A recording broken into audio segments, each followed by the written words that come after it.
Hello. लैंगिक प्रजननामध्ये जिथे दोन पालकांपासून किंवा दोन जनकांपासून संतती तयार होते, तिथे दोन जनक असल्यामुळे निश्चितच जास्त प्रयत्न लागतात. कारण एकाला विरुद्ध लिंगाचा जोडीदार शोधावा लागतो आणि मग ते दोघं मिळून संतती तयार करतात. त्यामुळे अलैंगिक प्रजननापेक्षा ज्यात फक्त एकच पालक असतो किंवा एकच जनक असतो, लैंगिक प्रजननामध्ये निश्चितपणे जास्त प्रयत्न लागतात. म्हणूनच आपण या व्हिडिओमध्ये एका मोठ्या प्रश्नाचं उत्तर शोधायचा प्रयत्न करूया की निसर्गात लैंगिक प्रजननाचा विकास कशासाठी झाला आणि अलैंगिक प्रजननापेक्षा लैंगिक प्रजननाचे काही फायदे आहेत का, याचं उत्तर मी तुम्हाला लगेचच देते. कारण लैंगिक प्रजननामध्ये विविधता लवकर निर्माण होते. आता याचा अर्थ काय, चला तर हे समजून घेऊया. तर ही विविधता किंवा व्हेरिएशन म्हणजे नेमकं काय? थोडक्यात, जेव्हा एखादी पेशी विभाजित होण्यासाठी किंवा पुनरुत्पादन करण्यासाठी स्वतःची एक प्रत बनवण्यास तयार असते, तेव्हा डीएनए प्रथम स्वतःची एक प्रतिकृती बनवतो आणि ही डीएनएची प्रतिकृती किंवा प्रत बनवण्याची यंत्रणा परिपूर्ण नसते. त्यामुळे त्यात काही त्रुटी येतात आणि परिणामी नवीन पेशीमध्ये मूळ पेशीपेक्षा काही विविधता असू शकतात. आणि त्या महत्वाच्या आहेत का?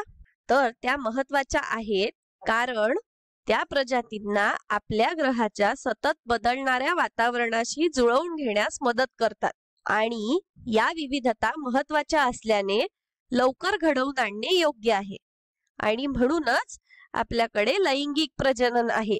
पण या विविधता लवकर निर्माण करण्यासाठी लैंगिक प्रजनन कसं मदत करतं हे समजून घेण्यासाठी आपण आधीच माहिती असलेल्या गोष्टीकडे म्हणजेच अलैंगिक प्रजननाकडे पुन्हा जाऊया आणि त्याचं उदाहरण घेऊया. समजा एखाद्या जीवाणूचं प्रजनन होत आहे. मी इथे फक्त त्याचं केंद्रक किंवा न्यूक्लियस काढलं आहे, त्याचं पूर्ण शरीर नाही, आणि हा त्याचा डीएनए आहे. आता जेव्हा तो जीवाणू विभाजित होण्यासाठी तयार असेल तेव्हा तो त्याच्या डीएनए ची एक प्रत बनवेल आणि त्या डीएनए मध्ये काही त्रुटी किंवा एरर्स असतील. आता याचा विचार करा. या डीएनए मध्ये खूप सारी विविधता जमा झाली आहे कारण हजारो आणि लाखो वेळा नक्कल करताना किंवा प्रत बनवताना हजारो आणि लाखो त्रुटी निर्माण झाल्या आहे. म्हणून जर मी या डीएनए ची तुलना याच प्रजातीच्या एखाद्या जुन्या पूर्वजाच्या डीएनए शी केली तर त्यातही खूप त्रुटी जमा झालेल्या आहे आणि आपण त्या या लाल रंगाच्या ठिपक्यांनी दर्शवूया. समजा लाखो वर्षांमध्ये जमा झालेल्या या लाखो त्रुटी आहेत. आता जेव्हा ही पेशी त्याची प्रत बनवेल तेव्हा त्या एकसारख्याच असतील कारण अलैंगिक प्रजननामध्ये संतती ही जनकाची हुबेहूब प्रतिकृती किंवा क्लोन असते. पण असंही होऊ शकतं की डीएनए ची प्रत बनवण्याची यंत्रणा परिपूर्ण नाही, त्यामुळे ही नक्कल करताना एखादी अतिरिक्त त्रुटी सादर झालेली असेल आणि ही आपण या निळ्या रंगाने दर्शवूया. यामुळे संततीमध्येही पालकाच्या तुलनेत विविधता आहे.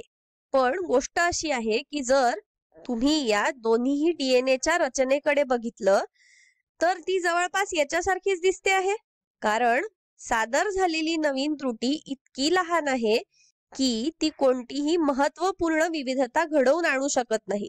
दुसऱ्या शब्दात ही संतती पालकासारखी किंवा जनकासारखी दिसते. म्हणूनच आपण म्हणतो की संतती त्याच्या जनकाची हुबेहूब प्रतिकृती किंवा क्लोन आहे. कारण बहुतेक प्रकरणांमध्ये सादर झालेली नवीन त्रुटी इतकी लहान आहे की त्यांनी काहीही फरक पडत नाही आणि जेव्हा ही पेशी पुन्हा प्रजनन करेल तेव्हाही तेच होईल. ती एखादी नवीन त्रुटी जोडेल पण एकूण डीएनए अजूनही बराचसा सारखा दिसेल. याचाच अर्थ अलैंगिक प्रजननामध्ये विविधता खूप हळू निर्माण होते. खूप जास्त वेळा नक्कल केल्यानंतरच या त्रुटी पुरेशा जमा होतील आणि काहीतरी महत्वपूर्ण विविधता घडवून आणतील. म्हणून विविधता किंवा व्हेरिएशन पाहण्यासाठी आपल्याला खूप वेळ वाट पाहावी लागते. आणि आता मोठा प्रश्न असा आहे की आपल्याला ही लवकर निर्माण करायची आहे. तर ते कसं करता येईल? आपण एका गोष्टीचा लगेच विचार करू शकतो की डीएनए ची नक्कल करताना आणखीन त्रुटी आणू नयेत का? चला तर डीएनए ची नक्कल करण्याची यंत्रणा आपण अधिक अपरिपूर्ण किंवा इम्परफेक्ट बनवूया. तर समजा ही यंत्रणा इतकी अपरिपूर्ण होती की प्रत बनवताना अनेक त्रुटी आल्या, तर आता विविधता लवकर निर्माण होईल का? याचं उत्तर आहे नाही. असं का बरं?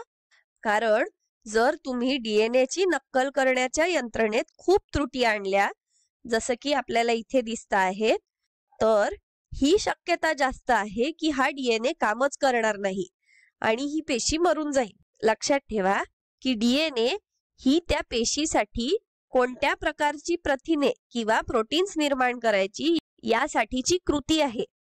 आणि जर तुम्ही या यंत्रणेमध्ये खूप त्रुटी आणल्या तर तयार होणाऱ्या प्रथिनांमध्येही भरपूर त्रुटी असतील आणि मग पेशी योग्यरित्या कार्य करणार नाही. हे असंच आहे की तुम्ही केक बनवण्यासाठीची कृती जशीच्या तशी वापरता आहे. तुम्ही जाणून बुजून नाही पण चुकून इथे तिथे काहीतरी थोडे बदल केले तर केकवर जास्त काही परिणाम होणार नाही. पण कदाचित जर तुम्ही खूप ठिकाणी खूप गोष्टी बदलल्या, जसं की तुम्ही 2 कप साखर जास्त घातली किंवा 10 लिटर दूध जास्त घातलं, तर सांगा बरं काय होईल? तुमचा केक खाण्यालायक राहणार नाही किंवा कदाचित तो शिजणारच नाही. बरोबर? तर हा पर्याय ज्यामध्ये आपण अधिक त्रुटी निर्माण करतो आहे तो पूर्णपणे सोडून द्यावा लागेल. आपण असं करूच शकत नाही. त्रुटी हळूहळूच आणल्या पाहिजे आणि विविधता त्रुटींवर अवलंबून असल्याने यामध्ये विविधता पण खूप हळू निर्माण होईल. आता काय करायचं बरं? याच कारणामुळे निसर्गाने एक पूर्णपणे नवीन प्रकारच्या प्रजननाचा शोध लावला, ते म्हणजे लैंगिक प्रजनन.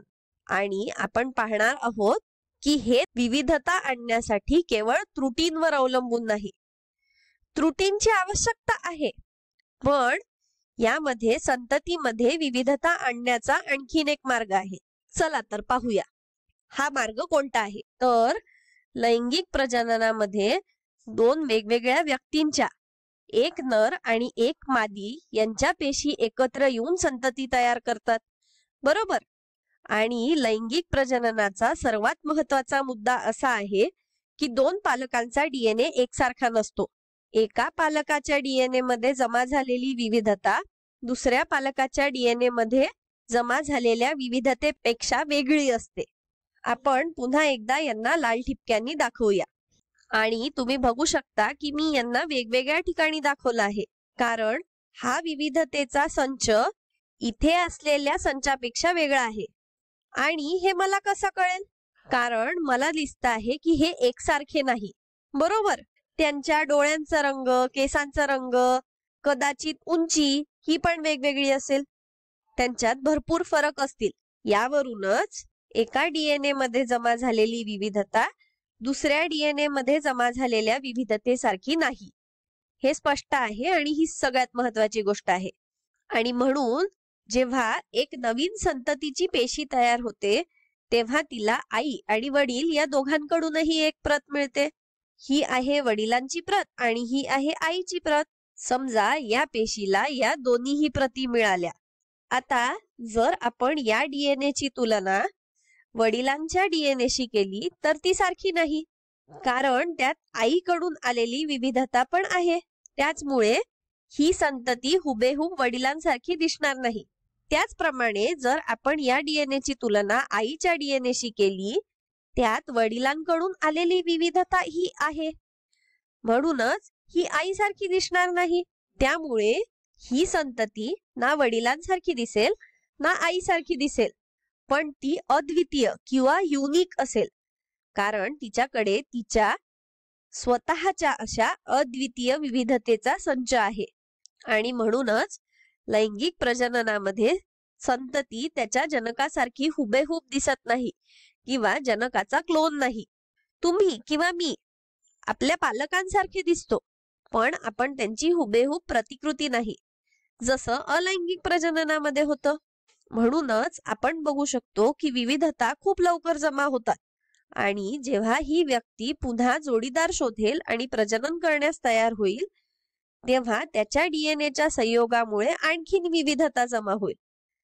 आणि म्हणूनच आपल्याला दिसत आहे की लैंगिक प्रजननामध्ये विविधता लवकर निर्माण होते.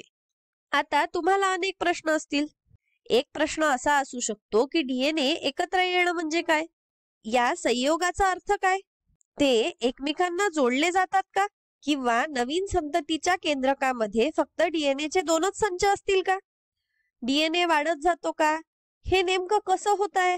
तर याबद्दल आपण पुढच्या व्हिडिओमध्ये बोलूया. पण आपण आता बघूया की आपण या व्हिडिओमध्ये काय शिकलो. आपण शिकलो की अलैंगिक प्रजननामध्ये विविधता ही डीएनएच्या नकलेमुळे होणाऱ्या त्रुटींवर अवलंबून असते आणि त्रुटी खूप हळूहळू येतात. त्यामुळे प्रत्येक वेळी डीएनएची नक्कल करताना खूप लहान त्रुटी येतात आणि त्याचमुळे विविधता खूप हळू निर्माण होते. त्या पेशीच्या रचनेत बदल होण्यासाठी खूप वेळ लागतो. म्हणूनच विविधता हळू निर्माण होते. दुसरीकडे लैंगिक प्रजननामध्ये 2 जनक असतात. त्यामुळे 2 वेगवेगळ्या व्यक्तींच्या पेशींचा डीएनए एकत्र येतो आणि परिणामी संततीला आई आणि वडील दोघांकडूनही विविधतेचा एक अद्वितीय संच मिळतो आणि त्याचमुळे आपल्याला ही संतती आई आणि वडिलांपासून भिन्न दिसते. अर्थातच संतती त्यांच्यासारखीच असेल पण त्यांची हुबेहूब प्रतिकृती किंवा क्लोन नसेल. यालाच आपण दुसऱ्या शब्दात असं म्हणू शकतो की लैंगिक प्रजननामध्ये विविधता लवकर निर्माण होते आणि हाच अलैंगिक प्रजननापेक्षा लैंगिक प्रजननामध्ये असलेला सगळ्यात मोठा फायदा आहे. या व्हिडिओसाठी इतकंच. धन्यवाद.